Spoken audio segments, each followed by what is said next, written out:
Welcome back to Lies Beneath as we enter the final chapter, Dead. And as we saw last time, this does look like the beginning of Chapter 1.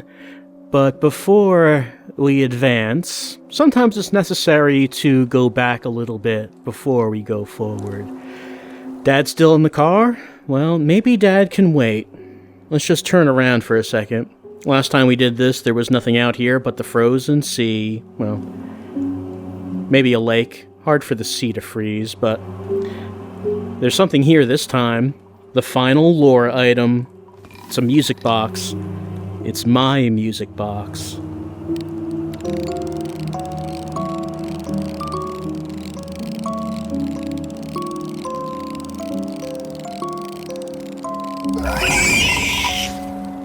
I know this music box. Every vessel has one. This one's mine. A gift, little noise. Do you like our song? And that is our last lore item. This is the third music box we found. The first one belonged to the hunter, Lee Reynolds, the second one Nadia, and the third is ours. Now, let us advance into the final chapter. So as we know, Dad is still in the car. I clamber away. You hound and need and are loud. We are quite loud, yeah. But let's check out the car. Last time we were there was a trail of blood leading away from it. I listened, I gave, you took.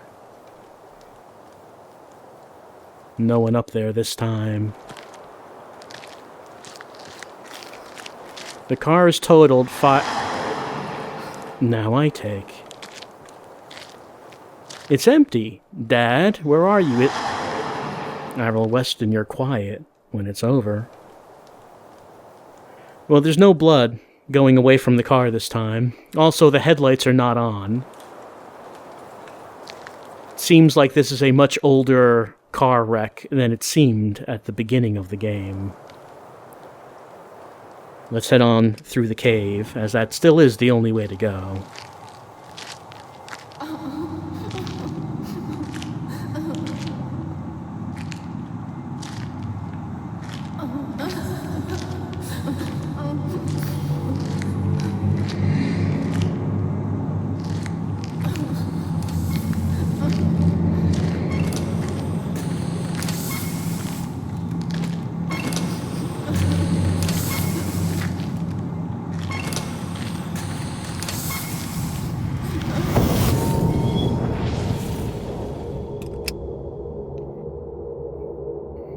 Well, we came out of the cave here. Unfortunately, there is a nice fire that we can light right here to save our game. Saving seems like a good idea right now. We have our usual stuff that we have at the campsites.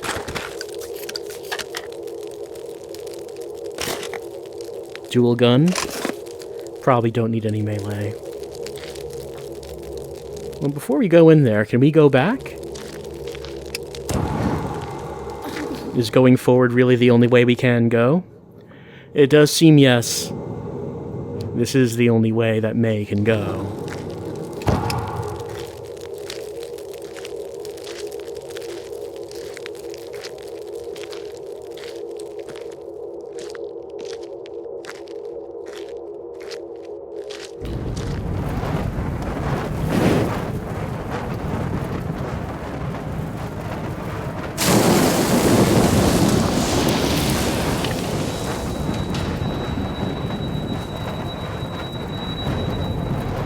The final boss? Maybe not quite.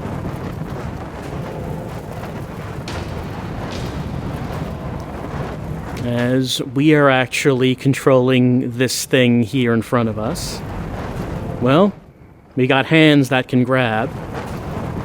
And things here to grab. These fireballs.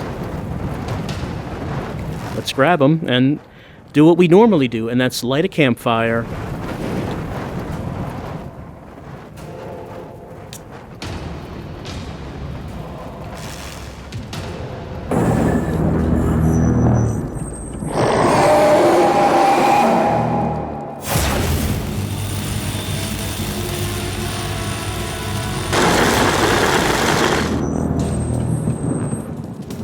Well, our big head and hands have been stunned for the moment by a big eye, and of course at this point we've realized that the symbol we've been seeing so far has been that eye with sort of a double pupil it's got. So, we've been talking to some sort of red entity up to now, and I guess it's made its appearance.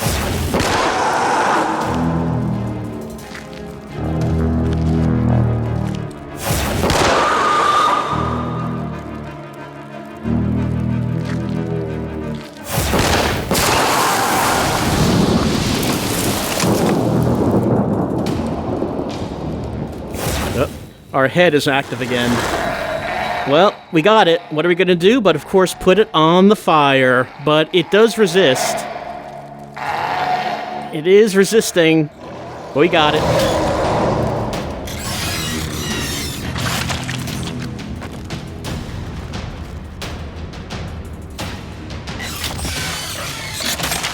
Well, monsters are popping up, but they're no match for our giant hands. Not even the pigmen. Not even them. There's a lot to think about right now, but maybe there's not really much time to think about it, considering we have to deal with being a giant head and hands. But uh-oh, wait. The eye's back.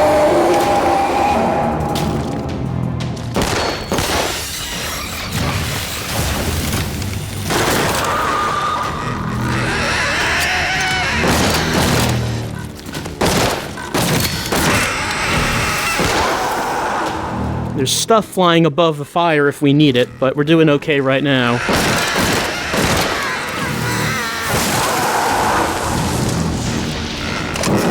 Oh. Our head and hands are waking up. Get that! On the fire you go! Get on there! Oh, guys popping up while I'm trying to do this. Get on there! There you go.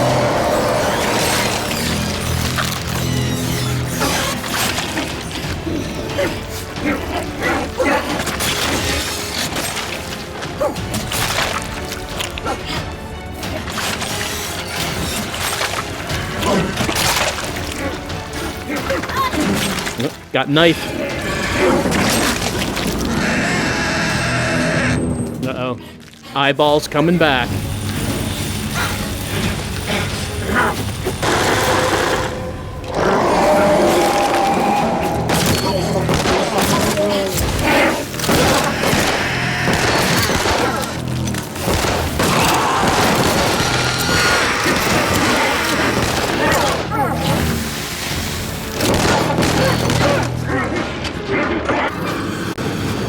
Got hit. Not sure who hit me. So this fight, it's a little tough. Especially as the enemies, let's see. As the enemies start coming up more and more as the fight continues on. You do have to have a good awareness of who's around you. And being able to shoot the eyeball every time it opens up. There's like a trap here, and we do have a gas tank. I don't know if these will actually be of any use, but we could bring them out and just toss them onto the battlefield. And who knows, maybe at some point they might be of some use. But yeah, this fight is kind of tough.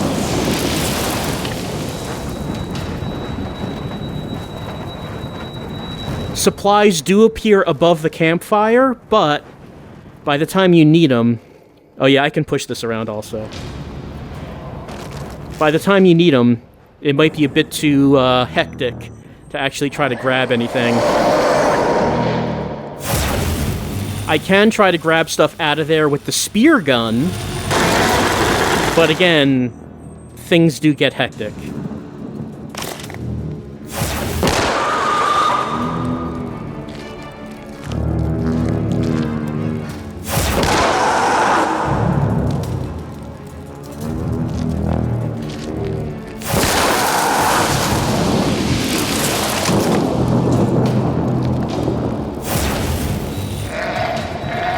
On fire it goes.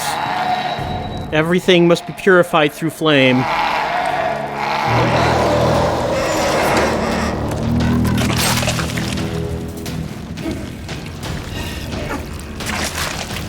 A problem... Oh, that steel trap is just kind of floating in the air. Oh, where'd it go? I think I pushed it away somewhere. Yeah, with my big clumsy hands, I can push stuff away. Like, oh, yep, there goes the gas tank. Well, I didn't know if I was actually going to use that, but... Yeah, I just knocked it right off the arena. A big problem can be when slow motion starts happening. Yeah, like right now. Because I can't do anything and the enemy is active over there.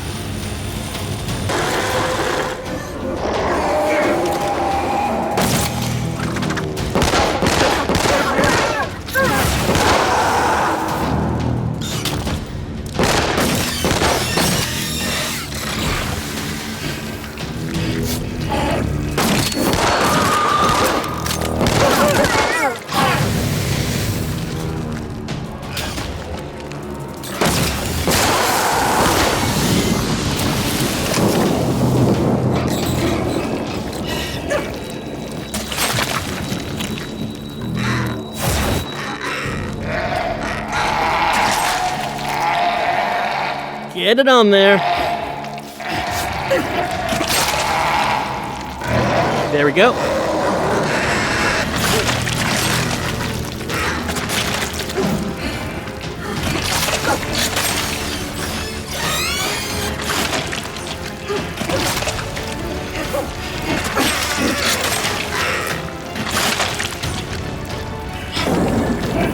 It's coming back.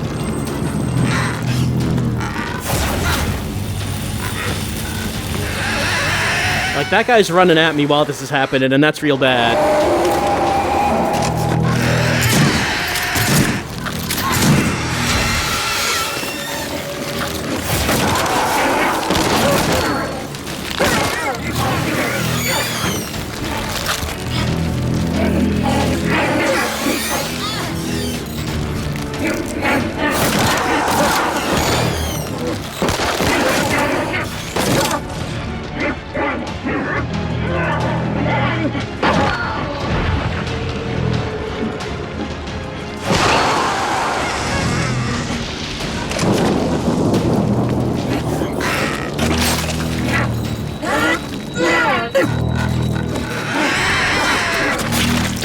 It also can be a bit disorienting to control the hands, considering it's a mirror image of what you're doing.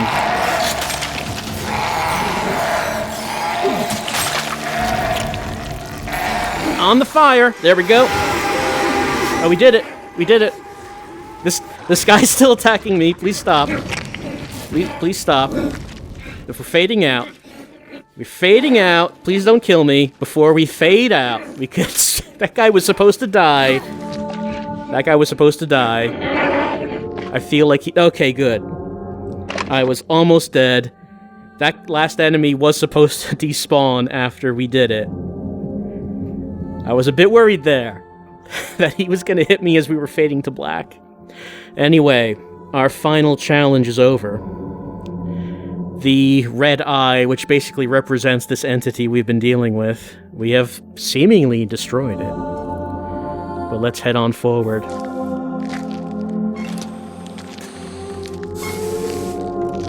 At this point, there's really no mystery as to what this is. Our father is dead, and May has to let him go. And I'm trying to reach forward, but I'm bumping my hand against my chair, which kind of ruins a dramatic moment, but okay, let me try to move away. As I said, May's father is dead, and May has to let that go. The doll's warm to the touch. Memories stir. I know what it needs. What it's always needed. I still have Dad's lighter. So what do? What we've always done. The doll needs to burn. So May can let go of things.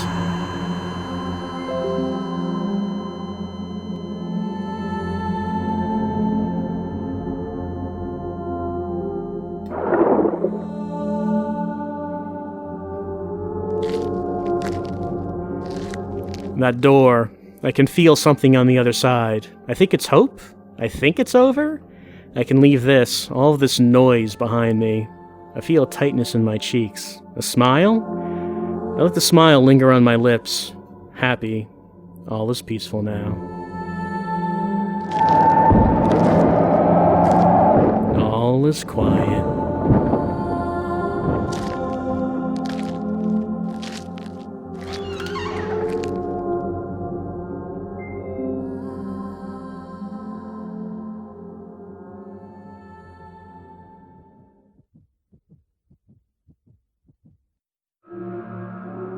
And with that, we get our final comic.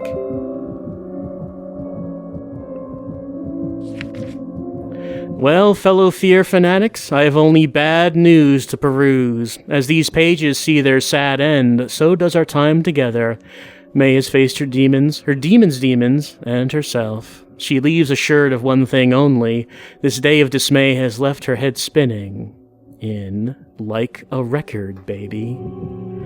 May steps through the bright doorway, her forehead a knot of squinting muscle. Her eyes relax as the intense white fades. The glow suddenly splits into 2 dots. Too late she realizes she's standing in a road, staring down an oncoming car.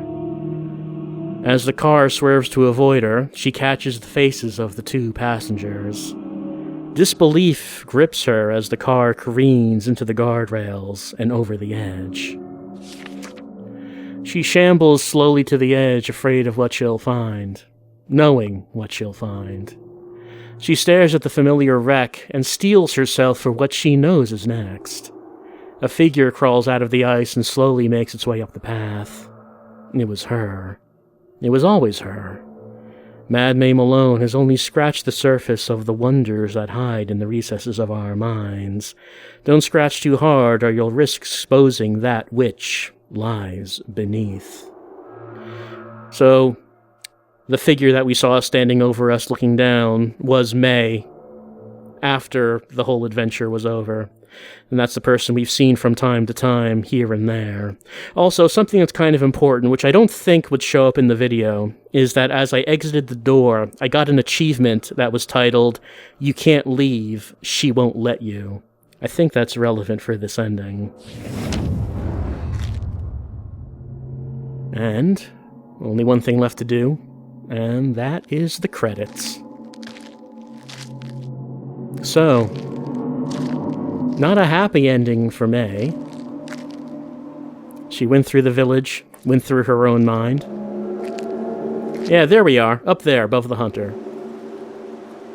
Had to confront her own memories and her own guilt, but in the end, things didn't turn out well for her.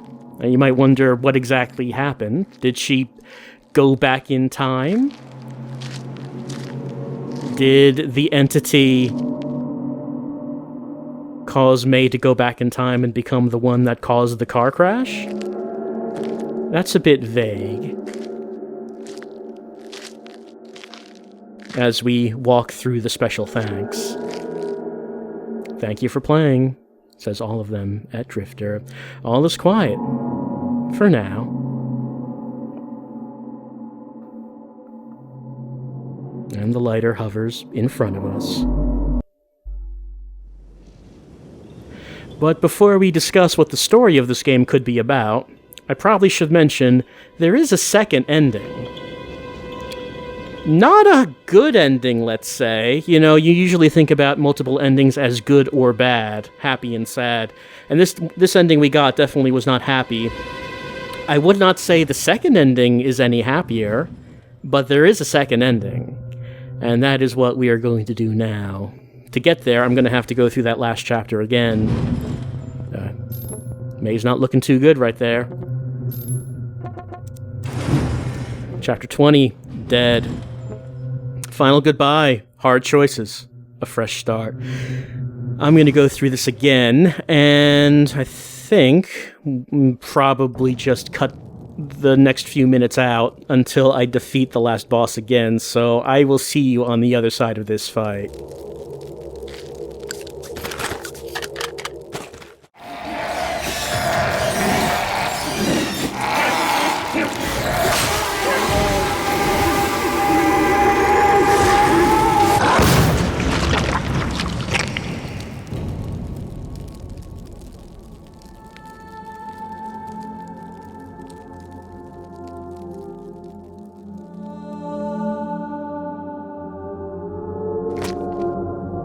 Alright, and once again, the eyeball has been defeated.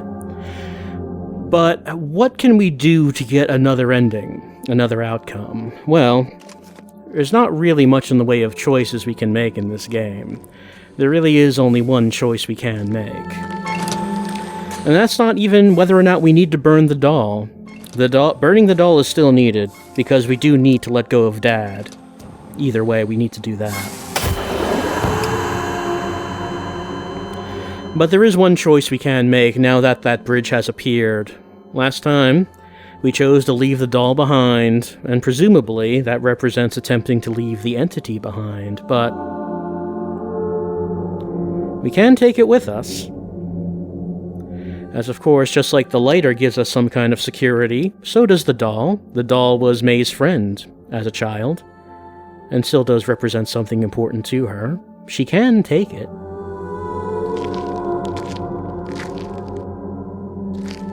The same text as before. But what happens when we go through the door now?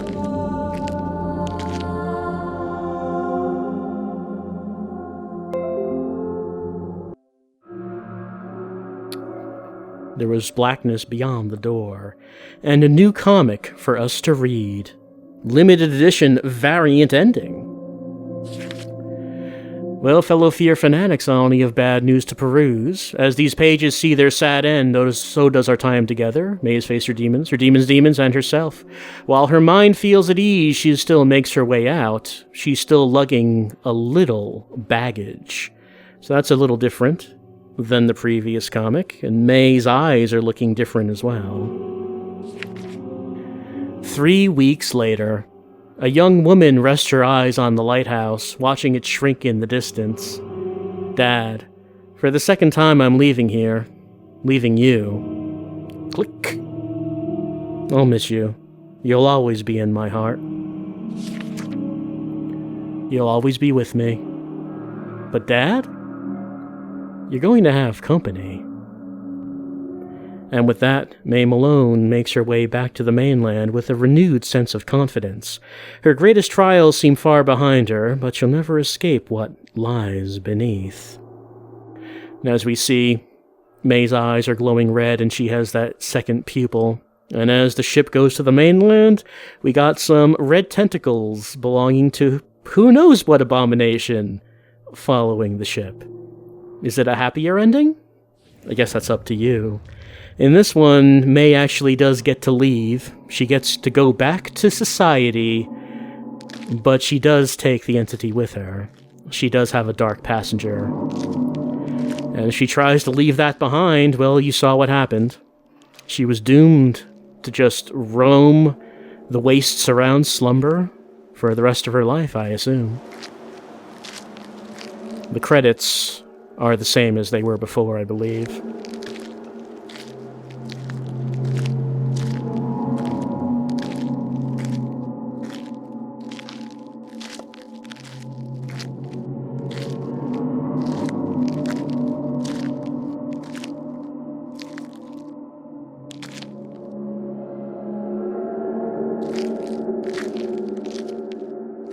And once again, the lighter is here for us to take. There's some eyeballs up there. I guess the eyeballs will be with us forever now. Oh right, one thing I never mentioned is that when you're on the title screen, sometimes if you look behind you, there's nothing here now. Sometimes there'll be something behind you. Just not right now. There are some eyeballs here, though. Alright, so that's Lies Beneath. So what does it all mean? Well, clearly, we had an element of an unreliable narrator here, as May believed that the car accident happened right at the beginning of this adventure, but clearly it happened a long time ago. It did not happen at the beginning of the adventure.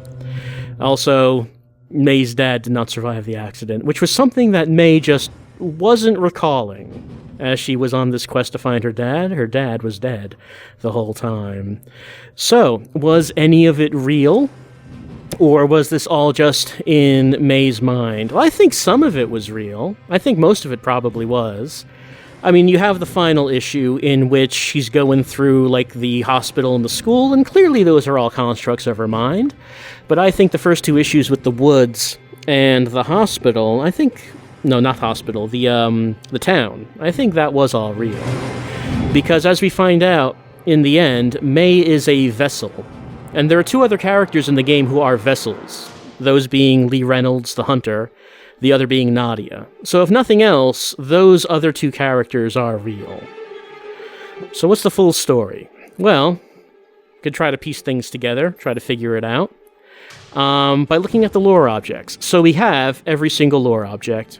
You know, when I was collecting these, I was wondering if maybe there might be a third ending if you got all these. Turns out no. Turns out there is not, or at least it doesn't seem that way. The lore objects are just here to shed a little bit of light onto what is happening over the course of this game. Alright, so what's the timeline here? Well, let's look at family photo. May mentions this is the only photo of her, dad, and mom. The red voice says, she left, and then the little noise came, buzzing, buzzing, buzzing. So, okay. May's mom leaves at some point, or dies? I don't think we ever get an answer on that, but May's mom is out of the picture early in May's life. And this is the beginning of her despair, or as the entity calls it, noise. This is when the entity first becomes aware of May, as it hears her noise. By the way, I keep calling it the entity, but there is no name for it, as far as I can tell, in this game. It's just something. No one understands it. No one knows what it is, but it's there. So, as a child, the entity begins detecting May. And we know from the doll. I found it in the cellar. Keeping it with me made me feel safe, like someone was watching over me. I gave, you took. So May finds the doll, which is basically, I guess, an embodiment of the entity, and makes her feel good. She likes having it. And apparently this is not just some psychological thing, it's the entity is actually using power to quell May's despair and her stress. It sees this as transactional. It says, I gave, you took. It sees the people, May as one of them, but the people in general as selfish, as constantly taking from the entity. But it's going to take at some point. That's the thing. If you take from it, it will take from you at some point. It's just that that's going to be the case even if you don't realize that the entity exists. You may not realize that you're going into debt, but you are, apparently. Doesn't seem like exactly a fair deal, but you are in an arrangement even if you don't realize you are. You can see this in the book Local Legends, a book about local history. I flip through the pages and my eyes rest on a passage. Since the Klondike Gold Rush, the village of Slumber has been known for good fortune. Some locals believe an angel watches over our sleepy little town, but the way the entity looks at it is so much noise never stops. We give and give to dull the buzz. We make it smooth and quiet. So it helps out people, not out of altruism, but because it hates the noise that people make, the noise of their despair, of their wants and desires. So it uses its power to try to make things quiet. And you see another book later on, The History of Slumber, which looks at things from a different perspective. The people of Slumber grew greedy as they prospered, asking for favors from a force they could barely comprehend. Great riches began to coincide with tragic accidents. And the entity says, clamoring, buzzing, constant commotion, appease them to bring silence. Sometimes they take too much, become vessels that hush others even more. So, if you take too much, if you desire too much and you take too much power, you become something else, which the thing calls vessels. Let's talk about those vessels. The first vessel that we encounter in the game is Lee Reynolds, the hunter. In the woods, we see some things that indicate what he's doing. The first lore item was missing campers. 2 people went missing in the woods. I assume that this is the hunter talking. 1 solid torso, arms weak, 4 sturdy legs, a good haul. So he's just hunting people. if we're asking what was the hunter's, what was Lee Reynolds' desire that caused him to take so much power that he became a vessel, I don't really know what that is. I guess maybe he just really, maybe he really liked hunting, and so as he got more and more power, he started hunting everything, hunting all the animals in the forest, like we saw those big moose hanging up in the trees in pieces, and eventually started hunting people and doing things with them. Bear warning. Strong jaw, eye sockets good for new joints, all parts usable. Yeah, he talks about using parts of the people and animals that he catches. Ivory box. Their bones so brittle in hands that become heavy and slow. This is just an indication, I guess, that someone is chopping people up. Trap diagram.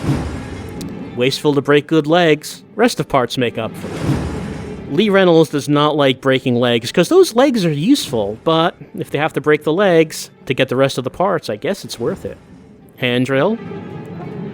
Wisp of smoke when drill hits bone, bitter smell, so much noise, then quiet.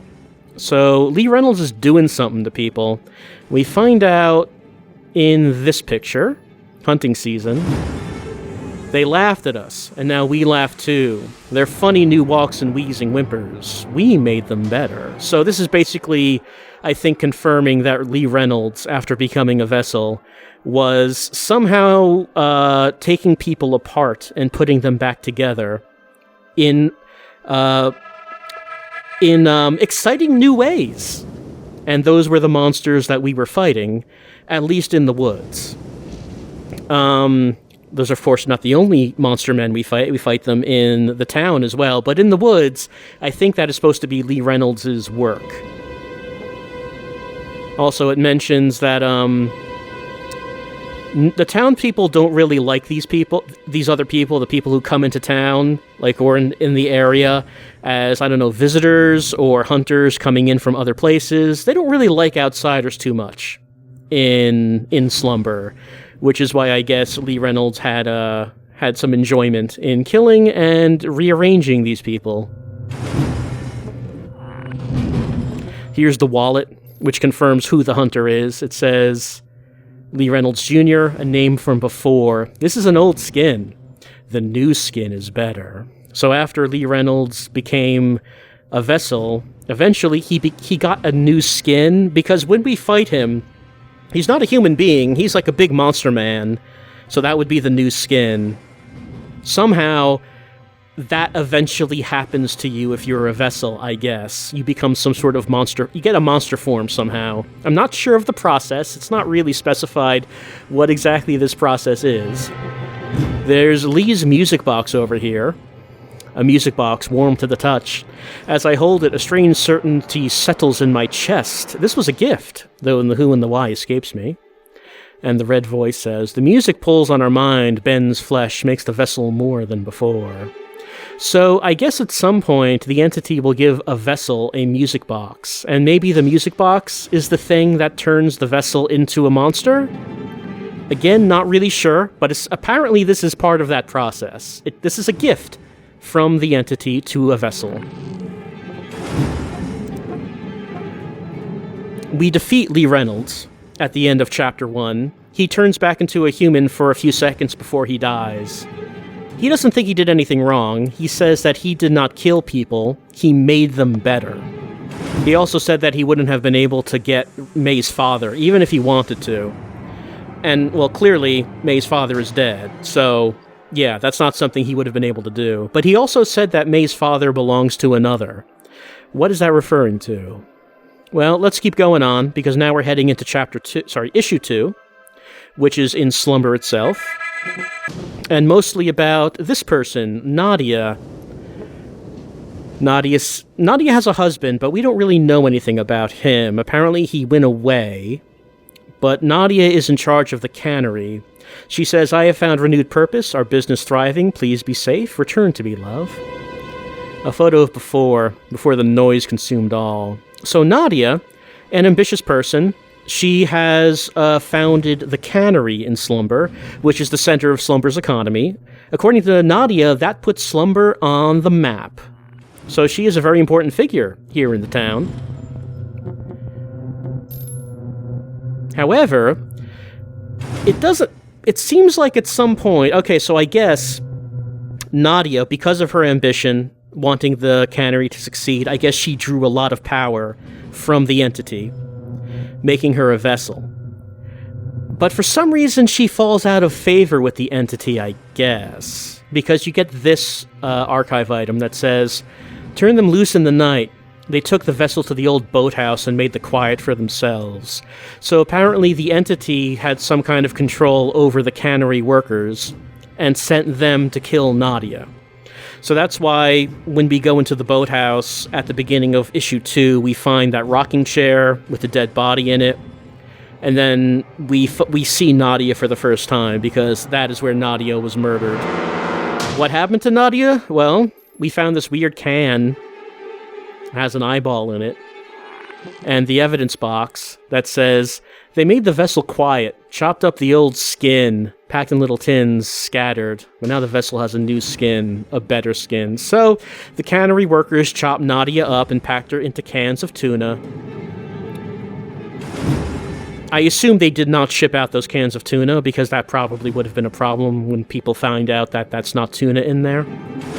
But here it mentions that the vessel has a new skin. And we know what that new skin is. It's a big sea monster, like a giant squid. So after Nadia was killed, she's not really dead.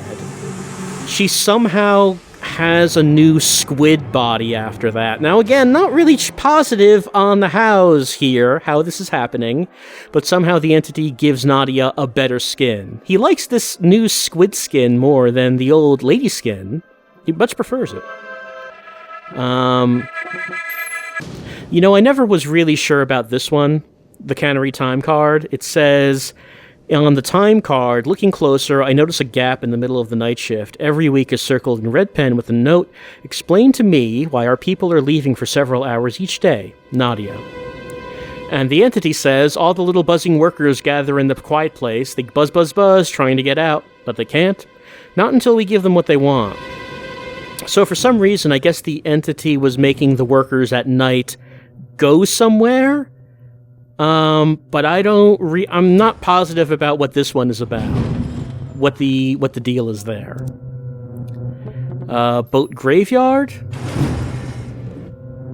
We can't see the alternate version of this photo. Like, whenever we would burn an archive item, we would see an alternate version of it. For this one, we saw big tentacles dragging this ship down into the water. Here's Nadia's music box. The music box seems to have a gravity, pulling at me, begging to be played. I feel a profound desire for revenge, but for what I cannot say. The song smells of putrid anger, punishing, calculating, resentful, sweet. Well, it says desire for revenge, and we know what that is. Nadia, most likely, is consumed by revenge, considering she was murdered by her workers, so she's probably not happy about that. Model ship, talking about when, I guess this is when people first came to slumber. And the entity says, "Vast storm, shattered ship, new noise spreads across the land." So that's what the entity takes away from new people coming to slumber very long time ago. Oh, there's new noise now. Before we move on, let's see, something else I want to find. Just trying to remember one particular archive item. So give me a moment. It's not this one. It wasn't this one. Not the time card. Crew photo, no. Not weird can. Not evidence box. Crab carving? I don't think so. Boring crab, no face. They look much better now. Boat graveyard, wasn't that? I don't remember which one it was. There was one. Maybe it wasn't an archive item. Maybe it was just some text. Yeah, maybe it was just like a dialogue box we saw as we were walking through slumber. But there was one dialogue box that said, "The old vessel was good for a time. We made the seas quiet together." So apparently, Nadia helped the entity make the seas quiet. I guess when we first started walking into slumber, we saw some beached whales, and May said, "Why are there so many beached whales here? What were they running from?" I guess to the entity, it can perceive not just humans, but animals as well, as making noise. So I guess Nadia was valuable to the entity because of her fishing business. She was able to kill a lot of the life in the surrounding seas and make things quieter in those seas. So I guess it was a good relationship there until, for some reason, again, I don't know why, for some reason the entity decided that Nadia had to go. I'm not positive on what the deal is with that, however. But those are the previous 2 vessels that we read about, and I'm assuming that those are real people, because we're getting a lot of information about them. And of course, May is real, and May is the 3rd vessel, so if nothing else, we know that these 3 people are real. And I do believe that everything that we saw in the woods and in Slumber itself, I do think those are real. Once we go back to the lighthouse for issue 3, and we go into the cellar, and then from the cellar we go into the hospital, and then the school, I mean, I think we can pretty clearly say that wherever May goes there, she's in some sort of area of her own guilt, her own tortured psyche at that point. Once we start that issue, we get the groundskeeper's letter, which mentions that Lee Reynolds, I think Lee Reynolds is the groundskeeper, wants to buy the lighthouse from May. And of course, this is an indication that the father is dead, because May is the one who owns the lighthouse. Mentioning that May actually dropped out of school because she had to go back to slumber. She felt she had to go back. Wooden kayak. This is another indication that Dad is dead, because one of the text boxes says, "Dad didn't like it, he bought a new kayak for us instead," and the red text says, "Smelly old thing, gone now, just like its owner." That's history of slumber. The funeral candle, which is the big thing that does confirm that Dad is actually dead. Oh, this is it. This is what I was thinking about. The drawing of Nadia. And the entity says, "A failed attempt. She made more noise, not less. But we made the ocean quiet together." So Nadia killed a lot of sea life. And, okay, I guess this is probably why she fell out of favor with the entity, because the entity says she made more noise, not less. So I assume this has to do with Nadia's ambition and desire to keep becoming bigger and doing better, and that was not stopping, and the entity decided, well, this is getting too loud. She has to go. That's really the only thing that the entity is driven by. It's a very simple, basic thing. It doesn't really... The only thing it wants is quiet, and it just interprets everything, all the nuances of the human condition, it just interprets that as either noise or quiet. And noise is bad, so you gotta quiet everything down. Thesis research. May is very fascinated with near-drowning experiences. Never truly left it all behind, always thinking about the past, reliving it, searching for a meaning that doesn't exist. The police report, again, confirmation of May's father's death, and that the cause of death was cold water shock resulting in cardiac arrest. And that May's father did not give her the lighter. The lighter belonged to her father, and she kept it after his death.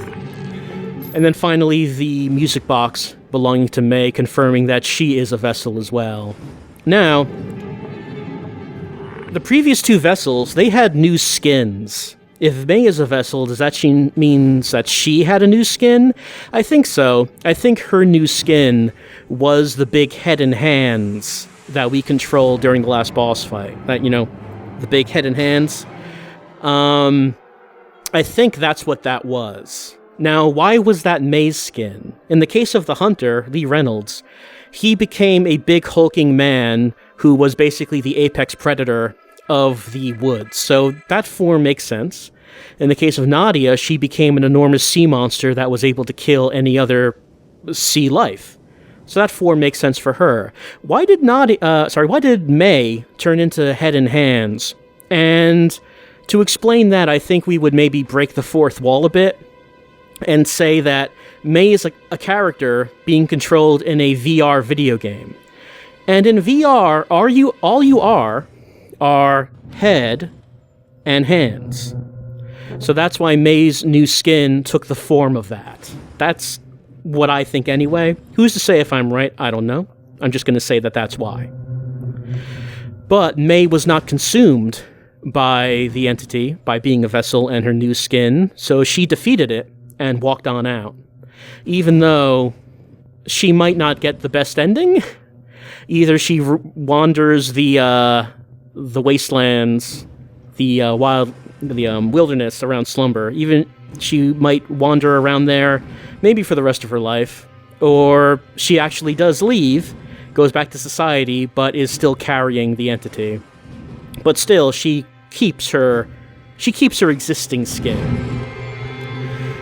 Now,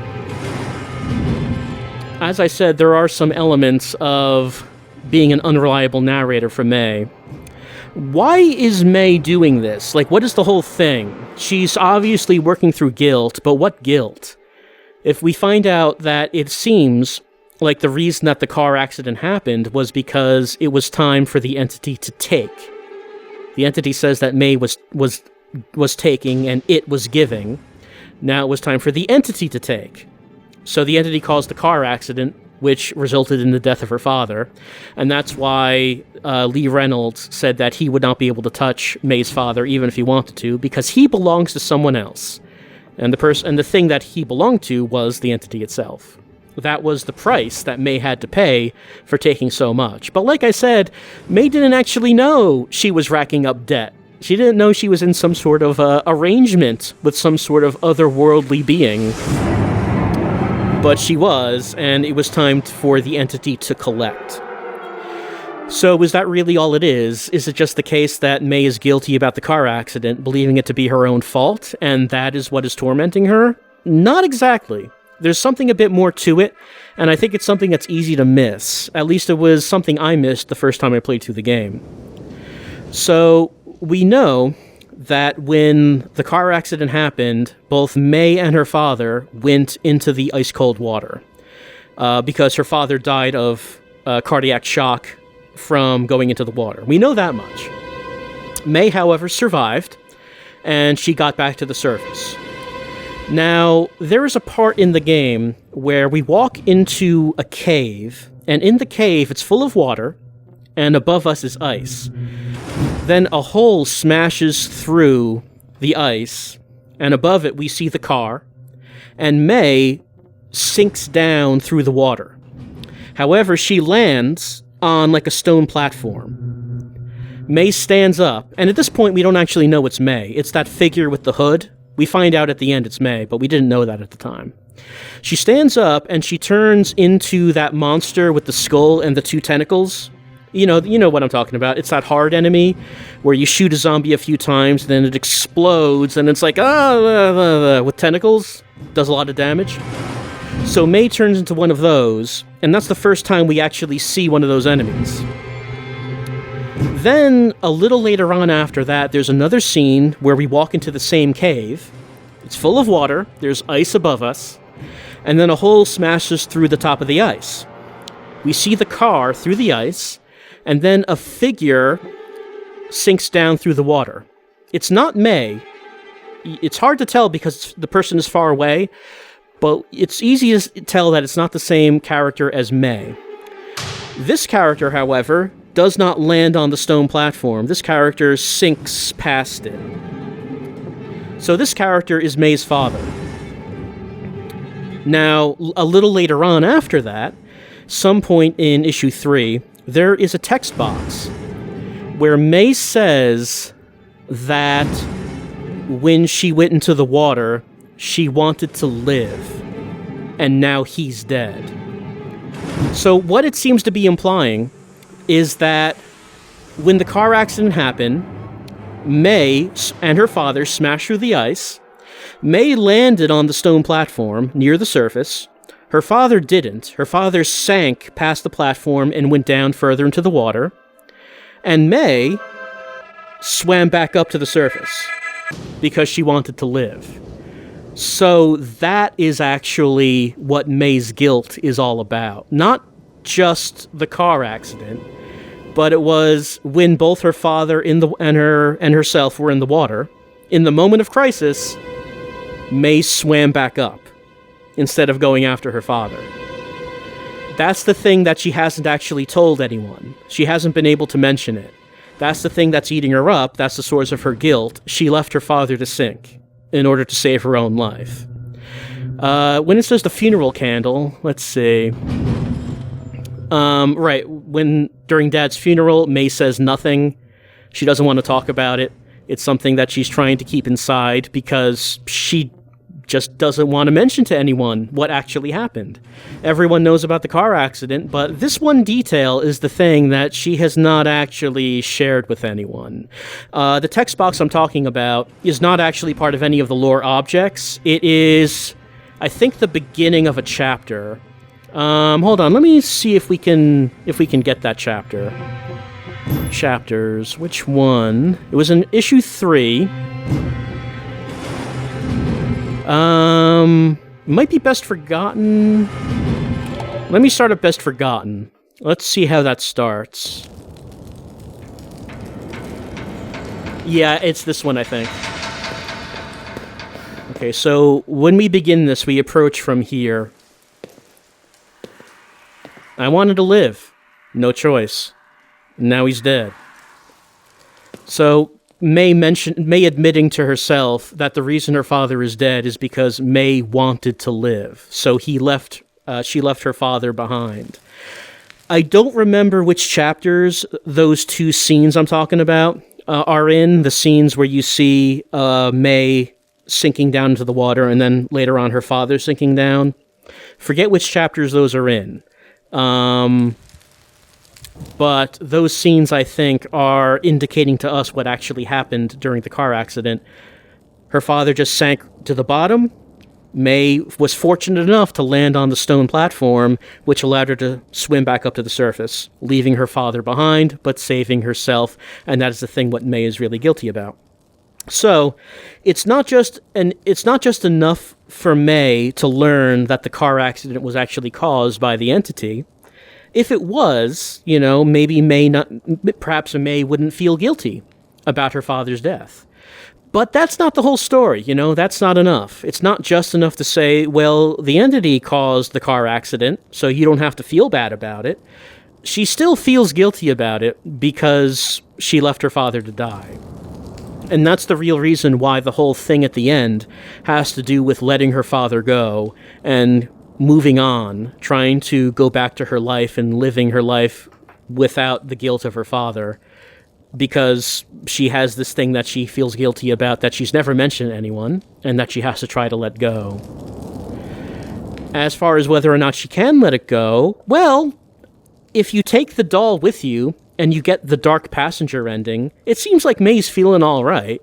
She says that she has moved on, but she will always carry a part of her father in her, but she's also carrying something else in her. And that also brings up a question, as she is apparently going back to the mainland, carrying the entity with her. So what's going to happen when that happens, when she goes back to society? Because one thing we know, because it seems like she's carrying the entity out of slumber, where it's always been. It's always been constrained to that area, but she's carrying it out of there. So when she goes back to the, general society, what's going to happen then? Because we know that the entity hates noise. It really hates noise. And one thing about society, it's very noisy. So what do you think is going to happen when May actually reaches the mainland? That is a question, and that is not a question that we will get answered because the game has come to its end. This is it for Lies Beneath. It's a game that I enjoyed a lot. I'm always looking for horror games, as you know. I greatly enjoy horror games. I also greatly enjoy VR. The thing about a lot of VR horror games, however, is that a lot of them play it safe when it comes to game mechanics, because it's very easy to mess up VR game mechanics. It's very easy for that to turn out bad. So a lot of those games, you'll walk around slowly and, look at items, and maybe you might use those items for, like, keys or something very simple. This game just goes straight up into combat, both gun combat and melee combat, and get this shotgun. This is a very good feeling shotgun, by the way. I don't really know how they do it, but you might think that, hey, since when I grab this, my actual hand in real life is not grabbing anything, it's just an empty air, so how do I know to do that? It just feels very natural, like it feels like I'm grabbing something. They do a very good job of that, I should mention. So, I really like how good this game feels to play, and how good the combat feels, and how much variety there is. Like, you have all these guns, you have the shotgun, melee weapons, but you can also throw the weapons. If you wanted to, you could probably, like, do a melee weapons only. If you wanted to do, like, a challenge run and only use melee weapons, that would be really hard. You could probably do it, but it would be really hard. So this game just feels really good to play. It has a great look to it. Clearly, it was made specifically for the Quest, because the graphics are pretty simple in comparison to a PC VR game. But that means that the system requirements to run it are pretty low. And I think that the art style, like the comic book art style they have, very strong.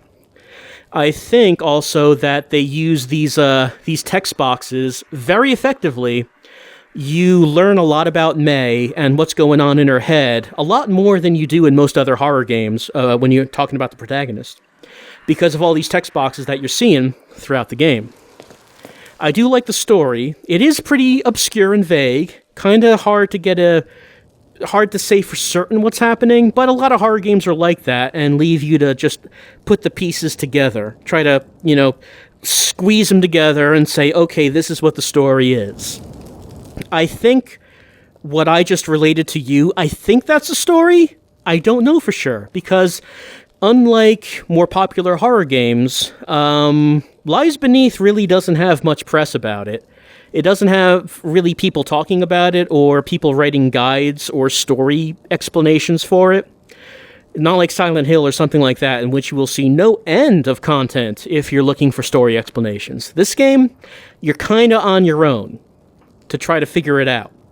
So the story that I've just talked to you about, that's what I think it is, but I have no way of confirming or denying whether or not that's the actual story. And I just noticed I keep nodding my head as I'm talking, and that's resulting in, like, the shotgun and the harpoon gun appearing over my shoulders. We'll just hold on to these. So, what I've just told you, like I said, what I just talked to you about is what I think the story is. That's my interpretation. I could be completely wrong, but that's what I think it is. I think that the events that we saw were real, except, of course, issue 3 takes place in May's mind. And I just went over to you what I think May's guilt is actually about, and why she is going through this dark journey of the soul. Also, that the car accident did not happen at the beginning of the game. The car accident happened a long time ago, and the beginning of the game is actually May returning to slumber. And because she's going through this dark journey of the soul, she just can't remember quite well what happened, and she thinks that the car accident just happened now, and has forgotten that her dad has died. And then as she trudges through the game, she eventually finds the truth. So, I greatly enjoyed Lies Beneath. This is one of my favorite VR games, and I think is an excellent horror game, and also an excellent shooting game as well. I like it a lot. I enjoyed my time with it. Enjoyed my time with May, getting in her head, and finding out what she's all about. And I hope you enjoyed this playthrough of Lies Beneath, trudging through Slumber, Alaska, and the dark recesses of May's mind. And really, I think that's all there is to say about Lies Beneath. It was a really fun and interesting experience, and this does remain one of my favorite VR games. I hope you enjoyed watching it, and I think that's really all there is to say.